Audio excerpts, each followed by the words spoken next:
Hey, what's up guys? Today's video I'm going to show you how to fix cards are grayed out and cannot be removed in your Clash Royale.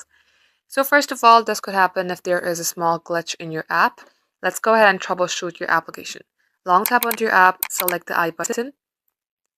It will open up your settings page. Scroll below, select storage, and simply clear the cache. Now restart your device, then launch your Clash Royale. Try again, and if it's still not working, then you might need to report this problem to Clash support team. For that, open your browser, and then here type in Supercell support.